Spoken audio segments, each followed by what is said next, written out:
तुमच्यासोबत पण असं कधी झालं आहे का, करायला घेतलं वेगळंच काहीतरी आणि झाला वेगळाच काहीतरी प्रकार? तर आज माझ्यासोबत सेम तसंच घडलं आहे काहीतरी.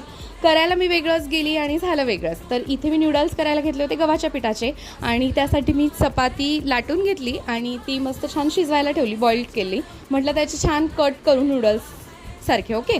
पण आता झालं असं की ते इतकं बॉईल झालं ना की मला ते चौकोनीमध्ये कट करावे लागले. आता म्हटलं याचं करावं काय, मला आलं होतं टेन्शन. पण म्हटलं आता हे वाया तर जाऊ नाही द्यायचं. मग मी चिकुल्यासारखं आहे ना ते कट करून घेतलं चौकोनी. मग त्याचा पास्ता केला. तर पास्तामध्ये काय, कांदा, शिमली मिरची, थोडेफार सॉसेस, चिली फ्लेक्स, ऑर्गॅनो वगैरे घालून आहे ना मी छान मस्त असा पास्ता करून घेतला. म्हटलं इतकं टेन्शन, आता धाकधूक तर लागलेलीच होती, पण म्हटलं चला करूनच बघूयात. पण हे खूप टेस्टी झालं. आहोंना पण दिलं आणि आईंना पण दिलं आणि त्यांना पण फार आवडलं. बाकीचं जे चपातीचं उरलेलं होतं त्याचं मी चिकुल्या करून टाकल्या आणि झालं माझं सफल, की म्हणजे काही वाया नाही गेलं, तर बरं वाटलं जरा.